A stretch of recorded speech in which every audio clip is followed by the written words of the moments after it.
What's up, everybody, and welcome to the Passionate DJ Podcast. I'm your host, David Michael. I'm hanging out with the homie Tony DeCero. How you doing, buddy? I'm well. How are you?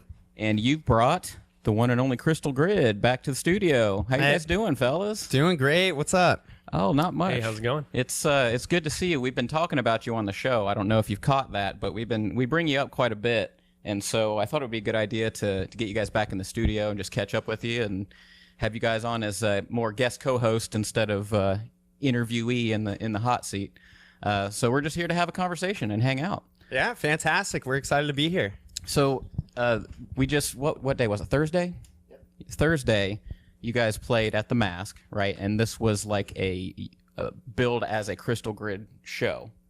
Was that presented by anyone? Was that a three-dimensional show or? No, it was all of us. And so you guys really put a lot of effort into the presentation of that. You guys had like your whole set done, I assume, based on your festival sets, right? Was that how you kind of planned it out? And so the reason I wanted to talk to you guys about this is because I went to the show and, Tony was like, hey, Cryztal Grid's playing. You got to come out, see them, see how they've improved. I'm like, cool. So I show up and, I mean, you guys were like rock stars up there, right? So don't take this the wrong way, but what happened? Because that you guys have always had great stage presence and everything, but something was different. And I can tell that you guys are like more festival seasoned, I think, or you just you seemed like you felt really comfortable up there. Is that because of these bigger shows that you've been doing, or did you feel that? Is that just, are you better at presenting yourself and hiding it, or what is that? What's going on with you guys? I would say practice. 100%. And then, of course, playing Numbers Fest, playing Breakaway Columbus, and then Cincinnati Summer Jam definitely helped season us and let us just gain those experiences. But those aside, just putting in the hours and spending a lot of time practicing our live sets. So not only practice, but we've figured out like our routine now, like our pre-show routine. Your pre-show routine. Yeah. Okay. So like getting properly warmed up, making sure everything's perfect and set where it needs to be. And we kind of like, we know how to psych ourselves up now. Cause I think we've played enough shows that in front of enough people that we feel more comfortable now. And we have a motto is just like leave it all on the stage. So we just give it everything that we've got. And I feel like I can say a year ago, the nerves and like preparedness has definitely changed. So I feel a lot more confident. I know you do too. And we kind of know what we're doing now, and we know how to navigate our set from beginning to end. So let's kind of, for newer listeners or people who missed the last episode, it's been 10 or 20 episodes since you guys have been on. So maybe kind of briefly describe what you guys do as Cryztal Grid. Who is Cryztal Grid? Give the elevator pitch on that again. And then we'll go from there, because there's a lot more than just DJing going on here. So I want to make sure everybody understands that. Yeah. So we, as you guys know, we infuse live saxophone and live drums and live mixing and infuse it into a DJ set. We blend a lot of genres, but mainly focus on future bass, trap, and then dubstep elements. But really just trying to make it a cohesive, engaging show. And once again, ensuring that there's a lot of crowd engagement and a lot of conversation back and forth between us with the live instrumentation and then the crowd as partiers. And so you guys had started out the beginning. When did you guys start playing together? Remind me. It was last year? July of last year? August of last year. Okay, so you have crossed the 1 year threshold. We have. Barely. Yep, barely. So when was your first show? Approximately. August 12th? That was August 11th was when we decided that we were gonna, or like we told the world who we were. Okay. We were Cryztal Grid. We had played a couple shows together beforehand when we were still individual artists, but we were kind of doing like this collaboration show where I was mixing and Cody was playing the saxophone. And the August 11th was when we when we decided to like really bring it together and put together our brand with the drums and the saxophone over top of the bass music. So yeah. So you guys seem to have learned a whole lot in that first year, because the first time I saw you play was when you had Cryztal Grid. Tony, you had them play at Mask for Snowed In, right? And I told the story last time you guys were here. Everybody's like, "Come check out this band downstairs. Come check them out. Come check them out." And I'm like, all right, fine. And I go down there, and I was impressed then. And I mean, the set that you played on Thursday was a completely different thing than that. Like, I was like, wow, these guys seem like they've been doing this for years.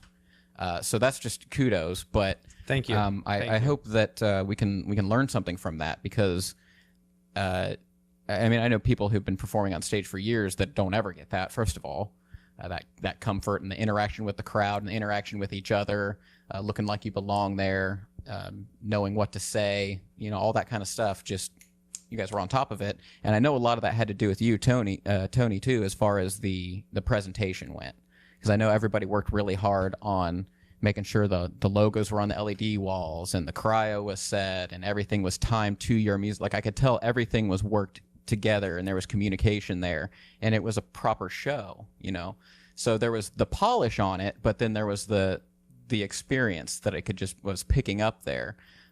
So I guess what I want to know is, I notice it because I see one show and then another show and then another show, and I'm like, whoa, improvement. But you guys are there the whole time, right? So do you feel like you guys have improved that much? Yeah, 100%. So in what ways? Like, what do you think you've learned the most from this year of performing?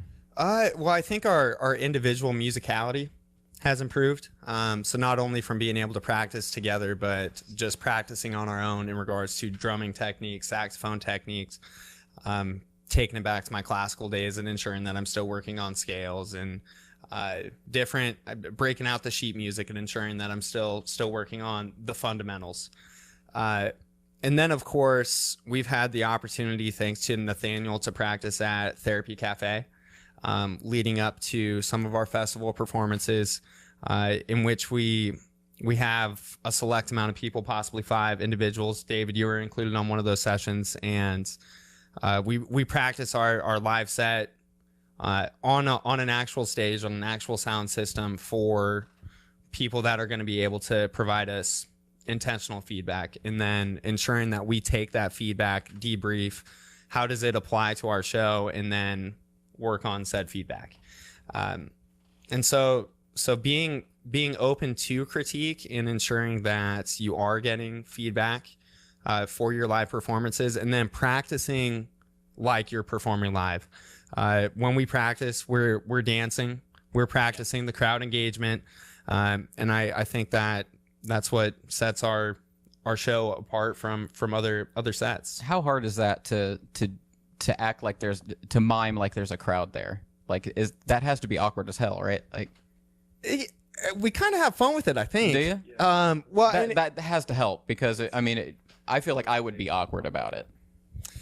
And so we do a lot of intentional visualization. So right before we start our set for practice, like we psych ourselves up and we pick whatever show that we're prepping for and envision that crowd in front of us before we go. And so it's and for the record, I do that too. I've talked about that on the show. Like, even when I'm practicing or playing in here, like, I'm envisioning what I think the crowd is approximately going to be like for whatever upcoming show. But that's easy for me as a DJ who doesn't have to like talk or interact in the same way as you guys do. It's really impressive that you guys decided right off the bat to do that, because it shows that you guys know how to do that. Yeah, it feels relatively ridiculous in the moment sometimes, but when you're in front of 200 people, 250 people, and you pick up the mic and you've already practiced speaking to the crowd, it makes it a whole lot easier. And that's the same with live instrumentation.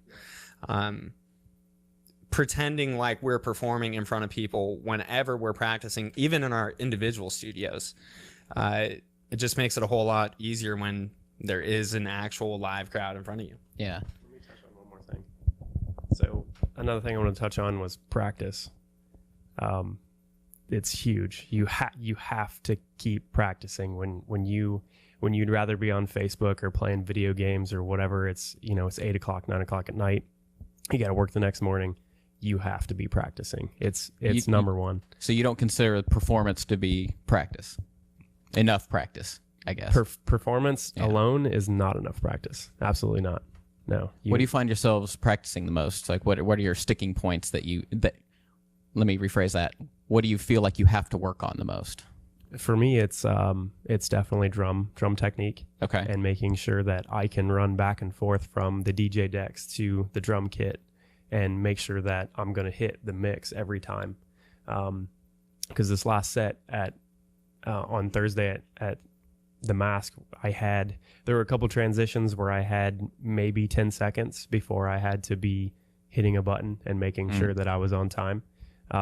So you can imagine like practicing that so many times that I know I'm putting my sticks down, I'm hitting reverb, I know exactly when I'm going to twist this knob, and that's key when you're doing so much on stage. So do you feel like planning it to that degree obviously it's helpful for most scenarios, but does it ever get in the way, like, oh, I practiced it this way, but now my snare was placed over here instead of here? Like, does that mess with you, or are you pretty like light on your feet now with that kind of stuff? So I assume if anything's going to get you used to that, festivals will, right? Yeah. Well, I mean, every show that we've played, something has kind of gone wrong. Okay. And working through that, and actually that experience has been pretty huge. Just every time, like, what went wrong, figure that out, don't do that next time, and you just keep that experience going and keep it rolling, and then you don't make those mistakes again.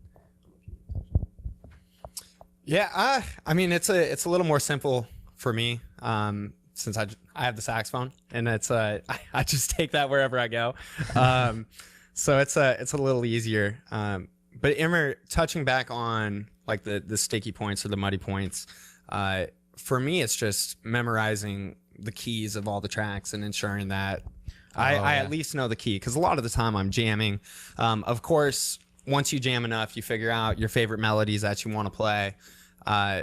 But in order to be able to do that and to jam through the entire set, I have to know the key of every single track. And so just ensuring that I practice those tracks enough to know that I'm not going to play the wrong key when a new track comes on. I mean, does it really come down to like mechanical practicing of like doing scales and arpeggios and stuff like that, or is it just? Thank God it doesn't. Okay.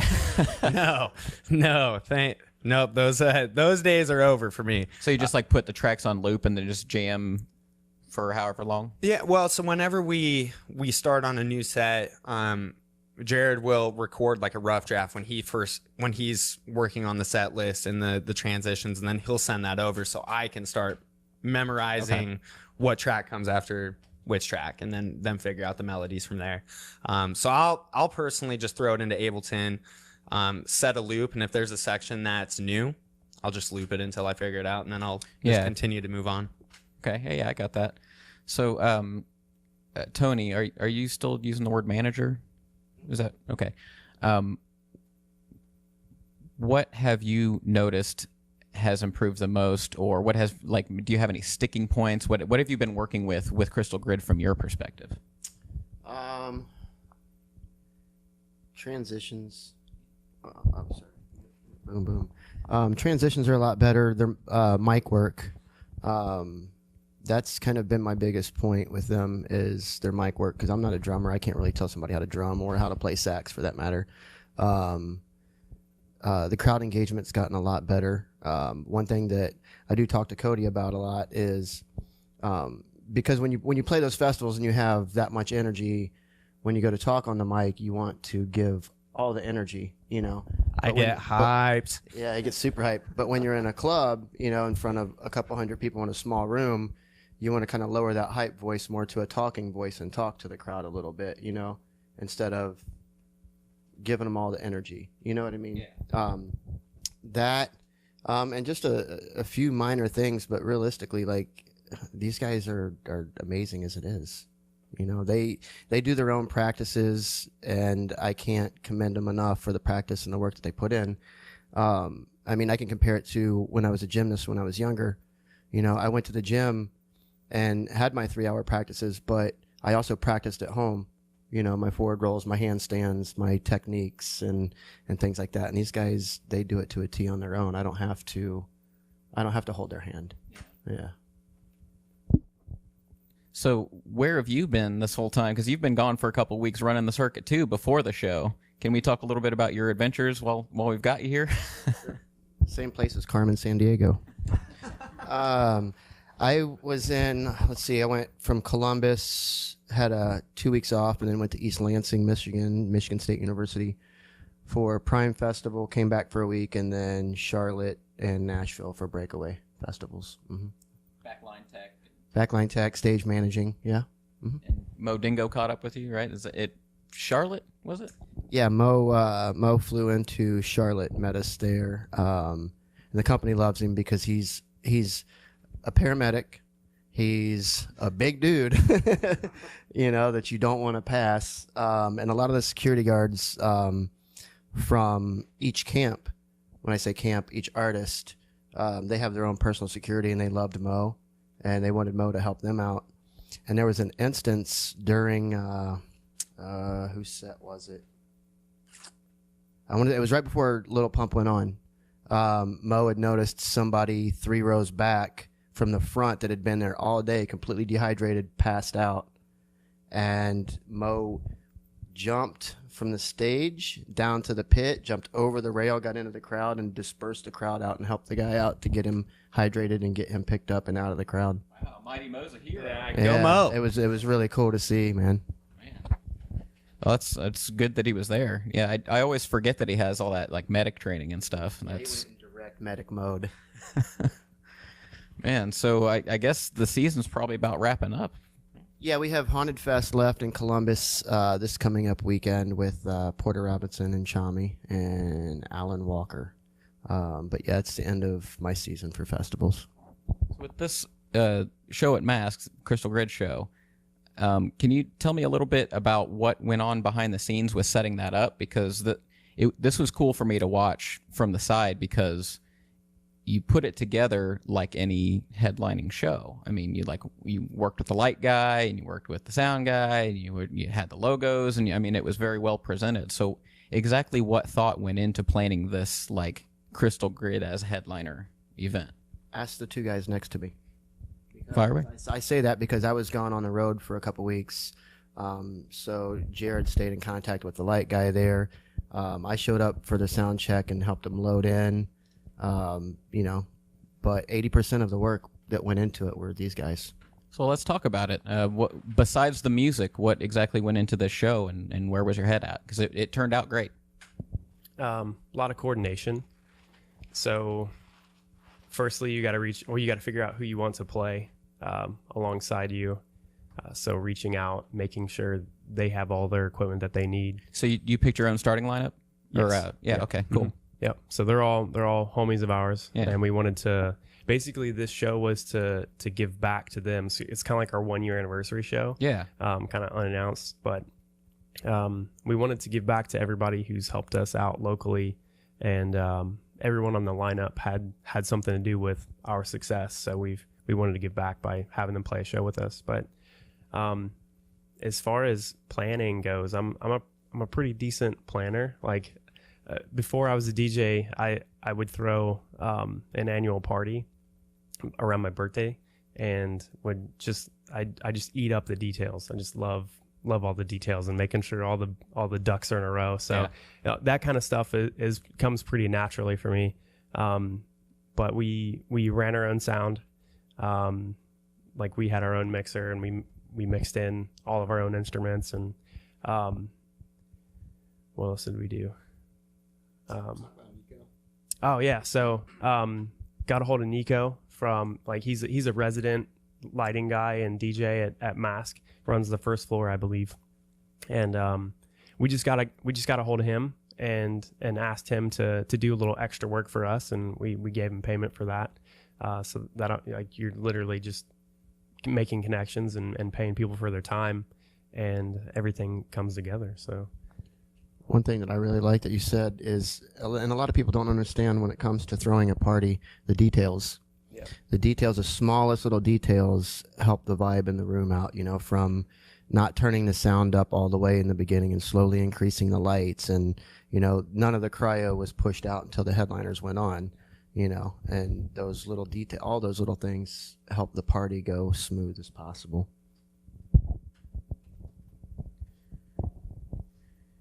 So what else have you guys been up to? Have you been working on any new like production stuff, or I pretty much had no plans for like as far as an outline for this show. So now that I've kind of asked you my main questions, we can talk about whatever you guys want. If you guys have any projects or have something totally unrelated to Cryztal Grid, we can talk about that too. But Yeah. If you've got something going on, I'd love to hear about that first.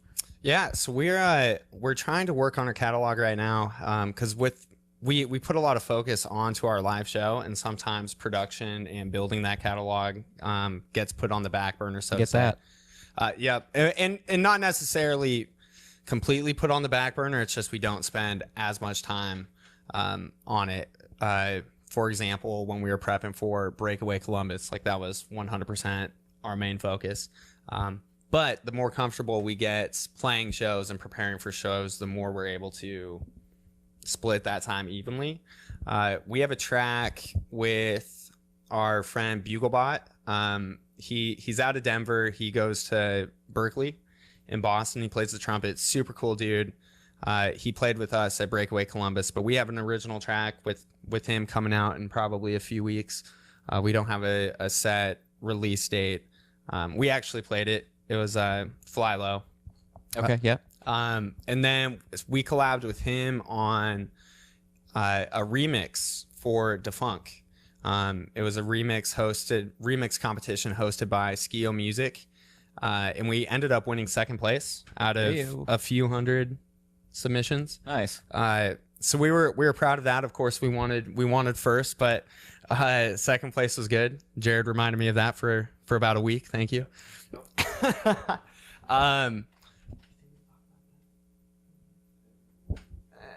There more news to come on that. Okay. More news to come on the Defunk remix. Okay, Hopefully fair some really exciting stuff. And then we're putting the final touches on another track right now. That is just an original between us, no vocalists.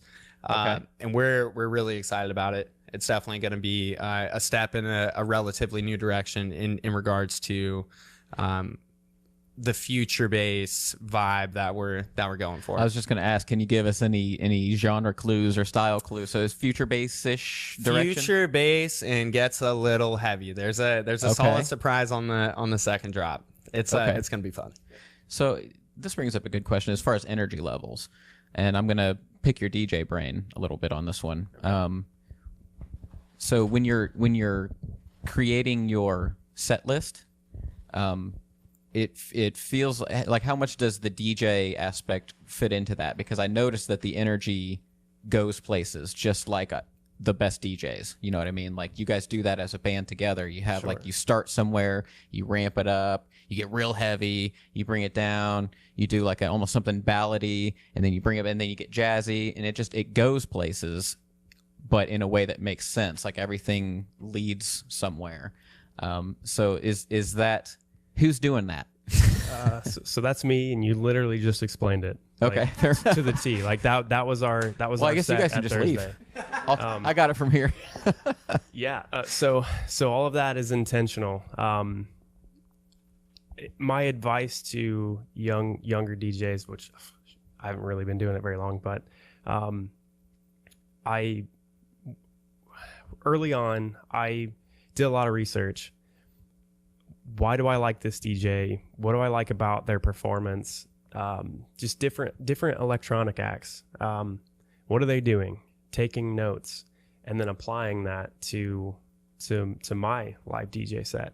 And it turns out when you take the best of the best and for every aspect, whether it be your mixing, the way your set is laid out, even your crowd engagement, your energy level, and your live instrumentation, you put all that together, you have a pretty phenomenal set. So yeah, just pay attention to what your favorite DJs are doing and then do that. Do you have any particular names that you can mention that you recognize as being a direct influence on how you do that? Yeah. So for me, Hardwell was a big influence of mine. When I first started DJing, I love Big Room House. Like, just it's my favorite. And I was a Big Room House and trap DJ when I first started. And obviously Hardwell all the way. Like, he was killing the game back in 2016, 2017.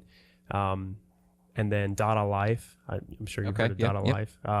I love their live show. They're so full of energy, and they just bananas. Yeah. Yeah.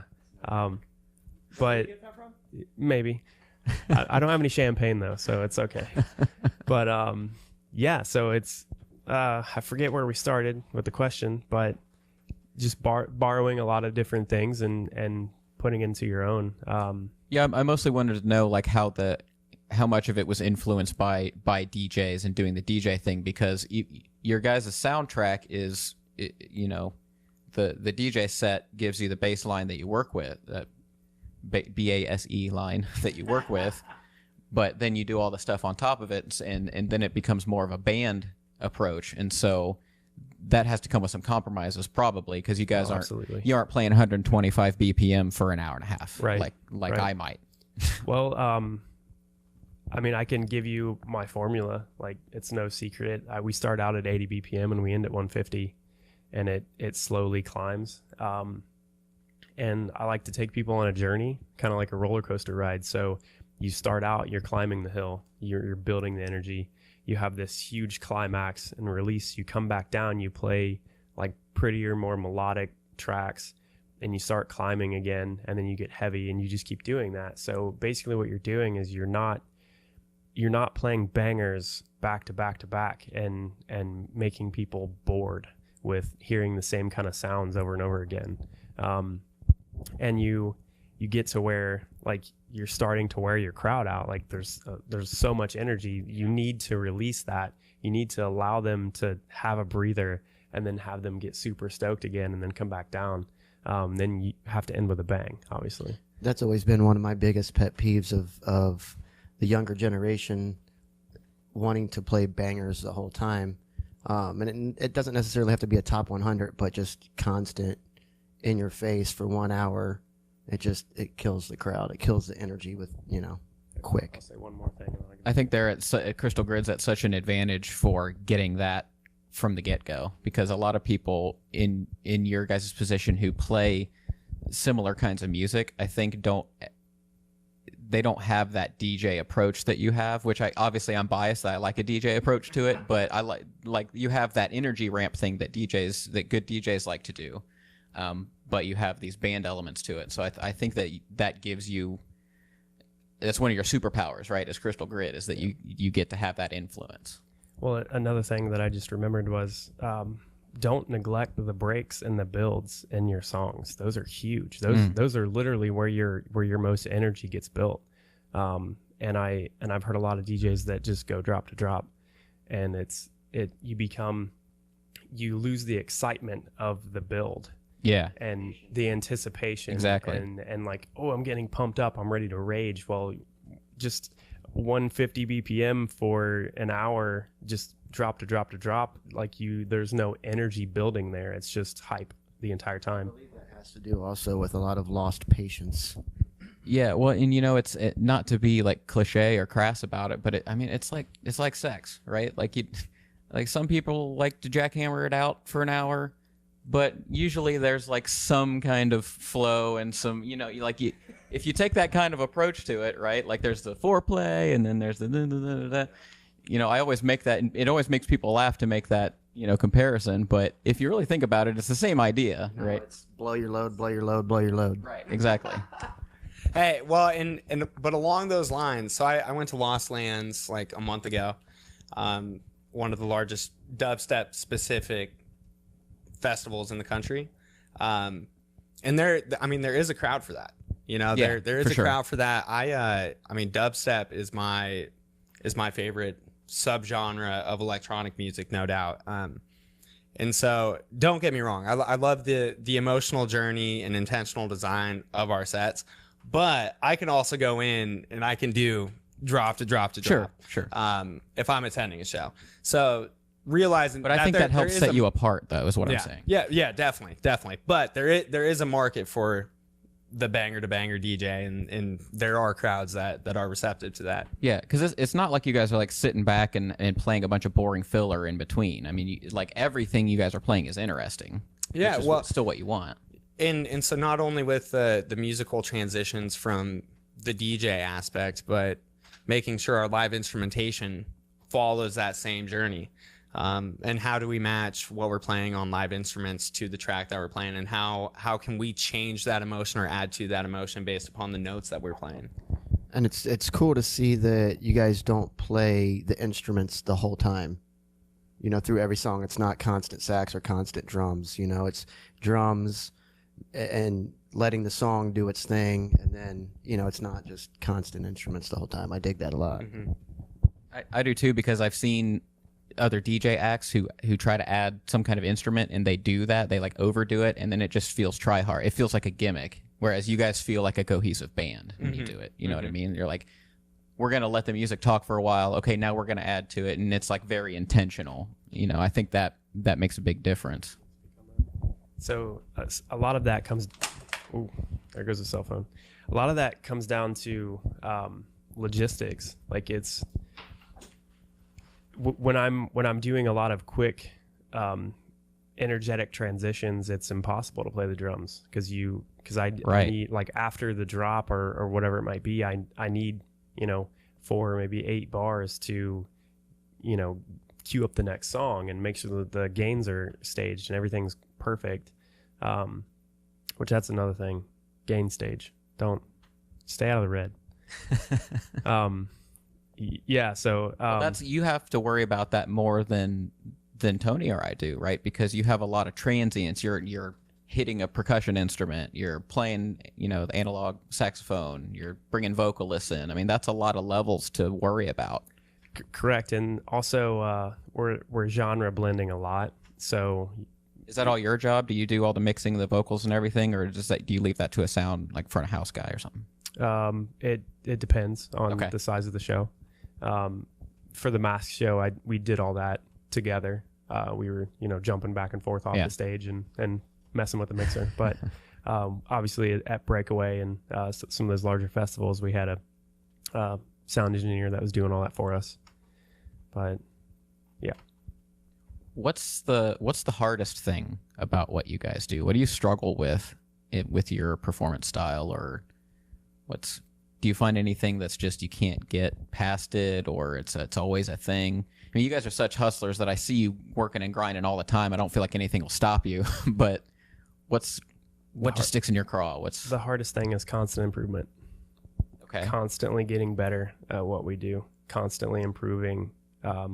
Do you feel like you plateau all the time, or what? No. It's how can we take this to the next level? How can we continue to have this grow? What can we get better at? What are we doing now? Acknowledge your success, but always push for the next rung in the ladder. So like maintaining momentum in that way? It could be that. Honestly, like I mean, we have so much to do, whether it be production or live instrumentation. We're always on our toes.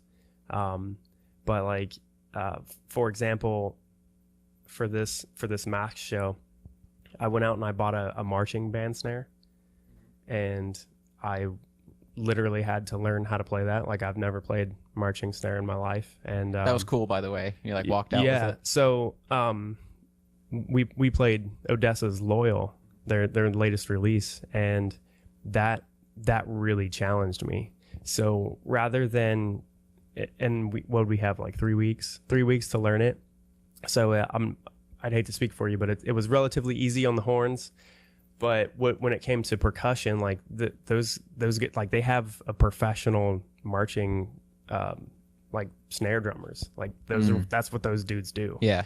And so like melding my style with that marching snare stuff was it really challenged me. But you know what? We wanted to play the song and we wanted to do something awesome. So that was a push for that. Do you agree, or do you have a different thought? Biggest struggles? Man, so touching on what Gerrad said about celebrating the small successes, that's probably our biggest challenge, to be honest. Smelling the roses? Yeah, we don't smell the roses very often. We like to dive back into the dirt and keep grinding. So I think if there's something we could do better is probably slowing down and reflect more on what we've done. Not saying that we don't. We could probably just do it more often. Everything is definitely a checklist. We hit something off and it's 100 miles an hour to the next checklist, which I'm A-okay with. That's just how I operate. Yeah. That's how Gerrad operates. But we should celebrate more. What is like? How do I want to phrase this? Let me start here. How much time out of your week does Cryztal Grid take up? A lot. So it was. Justify your time to me. Oh my goodness. So speaking on just my personal schedule, so I work 20 to 30 hours a week. I'm also a full-time grad student. So that's a pretty hefty schedule alone. And then the week leading up to Mask, or the week before, like I put 40 hours into a track in 1 week on top of everything else. So oh God, I don't even know how much time I have no idea. A lot. See, that's probably my biggest struggle is time management for myself. Like whether it's passionate DJ stuff or like personal artist stuff or basically anything in my life. It's like I always feel like I'm like bargaining with myself against time. You know what I mean? And it gets worse when you have, significant others and kids and whatever you got. So, I mean, do you guys find yourself struggling with the amount of time you spend on it, or is it one of those like if you love what you do, you never work a day in your life kind of things? Does that make sense? Yeah. Maybe a little column A, a little column B. Yeah. I mean that's tough. I don't know. I love the grind. I just love the hustle. But don't get me wrong. There's points where we can run ourselves into the ground from working so hard. Yeah. And so being intentional about taking rest, because you need it. Your body needs it. Your creativity needs it. I don't know. That's tough. I don't know. Yeah. Talking about time management. Well, it's really hard to manage. I think what helps me out the most is just setting a goal and focusing on said goal until it's complete. And that's a whole lot of gray area, and I understand that. But I think having the support from your significant other is pretty huge. Yeah, absolutely. Because there's definitely a sacrifice, but there's something that clicks in your mind when you decide to go from one thing to the next, which for me, I'm a professional graphic designer, and I made the choice to pursue music full time. And when that flip gets switched in your head, when that switch gets flipped in your head, sorry, yeah, it did. You understand the sacrifice and you're willing to make the sacrifice because you know that's how you're going to be putting food on the table pretty soon. But I would definitely say it's unhealthy. Like there's no doubt. Like there's the work-life balance is really hectic. It's not easy. It's not glorious. You see us get on the stage, that's probably the happiest we are. Yeah. In that moment. Because it's just grind. And to be honest, I didn't like the more I think about it, like breaking through and becoming a professional artist, like I don't believe that's going to stop. It's just going to keep getting bigger and harder. Yeah. But we'll be spending more time on it, and maybe there'll be a balance in the future. But like I said, like I've been a graphic designer for 12 years, and there's nothing like being on that stage. It is there's nothing I've experienced that surpasses that. So it's you gotta want it, and you gotta want it bad. What's the next stage? What is it that you want next? We want a hefty 2019 show schedule. Definitely a busy 2019. So you want to be busy? Yes. As we're talking about work-life balance, we want to be busier than we already are. No, that's 100% accurate.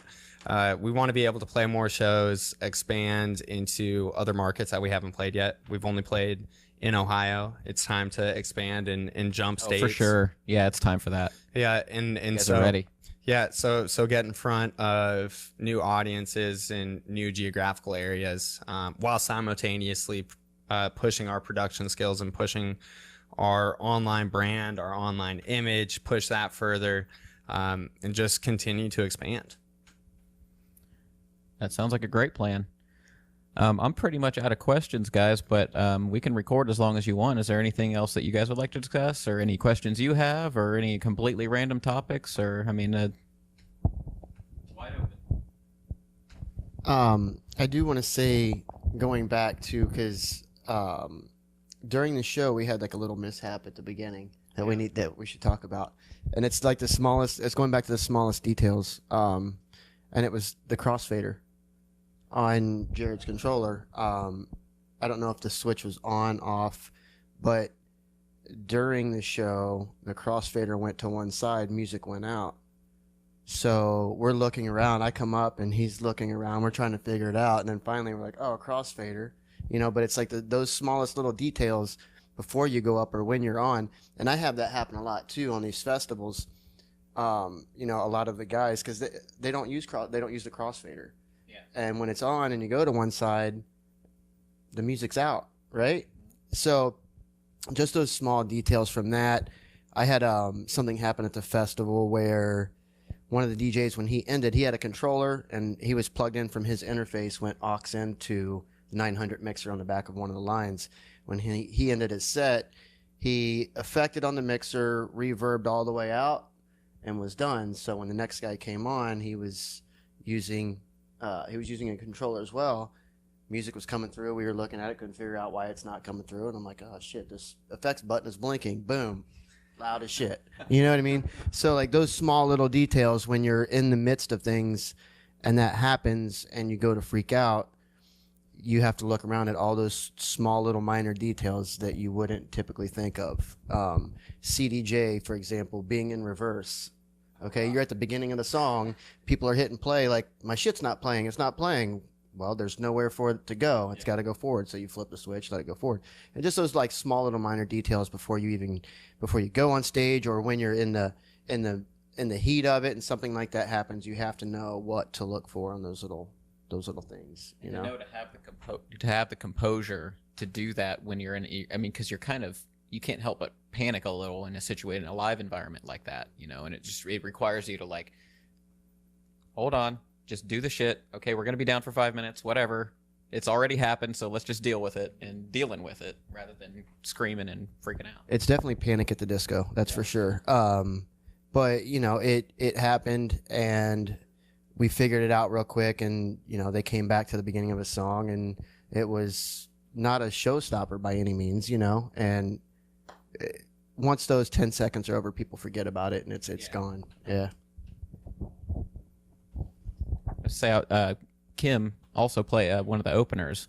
She had some trouble with her controller and it stopped the music a couple times on her, and I asked her about it. She explained the problem she was having, but she just hit play and kept going, hit play and kept going, dealt with the problem and came down, and it didn't rattle her, which I was impressed by, because she's not a new DJ, but she's not an old school DJ either. She's kind of right in the middle. You have to know how to work with it and deal with it, and especially when I'm stage managing and I have a DJ that's DJing for one of the main acts and 20,000 people are staring at you, and the DJ's turning around looking at me like, what's going on with the equipment here? You have to have your composure enough to walk up, look around, see what's going on, and then deal with the problem and not panic and freak out. And that comes with experience for sure. Yeah, that's really goes a long way. I mean, I know we drive that point home a lot, but there's just the calmness will get you so far in this business, I think. That's something else that, just like that minor switch. Now, when we go into our next show, we're going to look at that mixer and maybe we'll take a piece of small gaff tape and keep that switch off and put a piece of gaff tape over it so it doesn't happen again, Just something that small, but the specifics in a show and the minor details definitely come into play. Yeah. Another completely random question that I'd been thinking about is, do you guys have any kind of like gear lust? Like, is there anything that you wish you could add to the Cryztal Grid toy box? Oh man, if I could have a tenor saxophone, that would be really, really cool. Yeah. So have both alto and tenor. So my dad plays tenor sax. Yeah. For me, I think that would be really, really cool. And I know like Big G, Dominic from Big G, he does that. I think Grizz does that too. He'll bust out a tenor saxophone every once in a while. Okay, yeah. So having that, implementing live guitar. What kind of price point is that? A good tenor. That's a good tenor. $5,000. Yeah, that's what I thought. A lot. Ouch. A lot. We'll make it happen though. We'll make it happen. Aside from other instruments, though, I'm pretty happy with what I got. Are you still happy with the RX2? The RX2 is phenomenal. I love it. They just released a new one that's smaller. Yeah, they did. Which intrigued me because smaller is good. Yeah, but it doesn't look like a whole lot different feature-wise either. Yeah, like I feel like you could still do what you do with probably. Is it Yeah. significantly smaller? I mean, it's probably the size of like a normal controller, like laptop controller. Louder, smaller? It's everything. Just it's missing. So the RX2 has a row of 8 buttons, I believe, and they reduced it to 4. They might have gotten rid of a few features. I Yeah, they think. took a couple of the things off, but I think it's kind of like the same thing as going between these and the 2000s or something. It's like it does all the basic things that you want it to, just maybe a few less frills and for lighter weight and smaller footprint. For a lot of someone in your position, that might be an interesting for sure. sell. Because that thing is definitely heavy. Yeah, And that was one of the when you reviewed it, that was like one of your big tick marks on it was how heavy it is, and it's not light at all, especially carrying it in a coffin case. I got so much blowback from saying that. Really? On that review. Yeah, like if you look through the comments and stuff, people are like, why are you complaining about how big and heavy this is? It replaces this, this, and this, and this. I'm like, look, guys, I'm giving it a rating. Like, I have to find things to complain about. Yeah. And with this, it's big and it's heavy. Well, I've had it for how long? Like what? Almost 8 months or so, somewhere around there. February. I do the math. Yeah. And it's heavy. So yeah, it's heavy. Yeah. There you go, guys. But people were like, it's not heavy compared to a pair of 1200s and a DJM 600. Sure, that but I you can used carry for 20 all those. years. You can carry all those individually. Like you Right. can't carry the RX2 individually, especially in its coffin case. It probably weighs 40 pounds. Yeah. So- Also, it's like, let's compare apples to apples, right? Right. Like Right. my car is heavier than that controller too. What's your point? Yeah. So we're talking about gear envy. I would like the Roland SPDX 2, I believe it is. Okay, what That's is that? a drum pad. Drum pad. Drum trigger pad. Okay. Yeah. So that would replace the Elisa Sample Pad Pro that I'm using right now. Okay, so is that like just like a grid of drum pad? Yeah. Squares? It's I believe it's 10 pads. Okay. It's 8, 9, 10. No, it's got more. I can't remember exactly. Is that like a hardware drum sampler or is it a controller? I believe it does both, but it's basically a sampler. Okay. Which is what I'm doing right now. That's where the tom, all the toms and some of the chicks and like ride cymbal. Yeah. I'm using that on the. Wait, on are the you sample pad. sequencing them or are you hitting them like finger drumming? I'm just hitting them with a drumstick. But so what would you do? I'm sorry, is this one that you're It's talking like about? an upgrade. It's like an upgrade. I got you. Yeah, So it's the exact same it's thing. not like that behind you. Nope. Gotcha. No. This would be live performance gear. So you'd still be hitting it with sticks. I'd still be hitting it with Gotcha. sticks. Okay. But it's basically like professional level Yeah. upgrade. Kind of like, going from, well, that's an additional sax, but it's like going from amateur gear to professional gear. Okay. That would be awesome because I'm actually having some trouble with the sample pad. In what way? It will trigger other pads when you like, let's say you hit the far right pad, it might trigger the pad above it. It's just because it's kind of plasticky and Okay. It's definitely, it's not entry level, but it's kind of like that mid grade. I believe it's not meant to be doing what I'm doing with it at all. Maybe. Have you guys tried to record a demo yet, or like record, not like a cell phone video or something, but like an actual, like get a studio recording of you guys performing or something like that? We've been thinking about it. It's definitely been a requested item amongst our fans. They want to listen to our live sets because it's funny because they keep asking for, that remix of this song, and it's like, well, that's not actually a remix.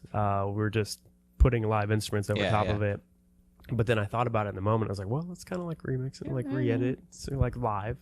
But it's definitely a much requested item. Is that they want to hear us. I was curious about that because I was thinking the other day, and this offer does stand. If you guys want to come here and perform, I'd love to have you play here, and we could record it and set up the camera if you wanted. But I was putting a little bit of thought into that, like, man, how do I guess I'd have to mic your analog drums to do that, though, right? Yeah. Or else they wouldn't come through. Right. So then that adds extra complication onto it, on top of any vocals or anything that you're doing. Right. So I was wondering if you had done any of that yet, because you have yeah. partially electronic drums and partially analog drums, right? Yep. Mm-hmm. So it's complicated. It's complicated. Lots of mixing. Yeah. EQ. Yeah. Well, if you ever want to play EQ with and compression. That's EQ and compression. yeah, that fixes everything. Yeah. It's like the duct tape of audio. Nice. Yeah, no, if you guys ever start playing with that, I'd love to help in any way I can. I've done a little bit of recording bands. It's been years, and I was never an audio engineer, but I mean, I can talk shop and play with the gear and twist fader knobs and stuff. Sure. So, yeah, I'd love to toy around with that because Tony and I have been talking a little bit about doing some live streams and some new show concepts and stuff, and I thought it'd be really cool to have you on. So it would be a good test for me anyway to figure out how to really get all that stuff to come through on a live stream or a recording. Sure. Yeah. Yeah. Anything else you guys want to talk about before we wrap up? You guys have any like Halloween stuff going on? Anything cool like that? Oh, anything you want to plug? We're playing Levitt Pavilion in downtown Dayton on November 2nd. We're direct support for Two Friends, so that's going to be a whole lot of fun. Yeah, I'm not sure how much tickets are. $20, 25. I don't know. Go to Up and Up Festival and you'll be able to buy tickets there. But so it's like 13 days, 12 days away. So we're back at it. Holy crap, is that true? November 2nd is like 12 days away. Yeah, that's true. That's true. Oh God. Okay. Spring is almost here. Yeah. Jeez.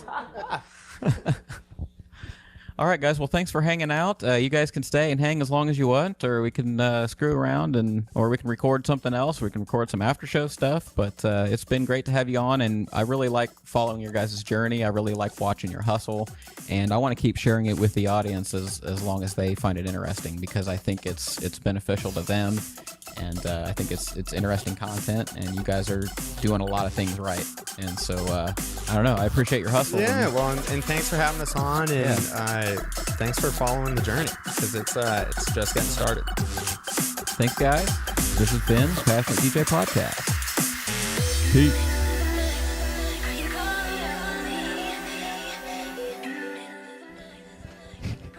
Later.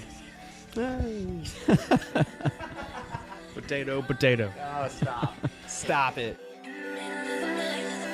Cryztal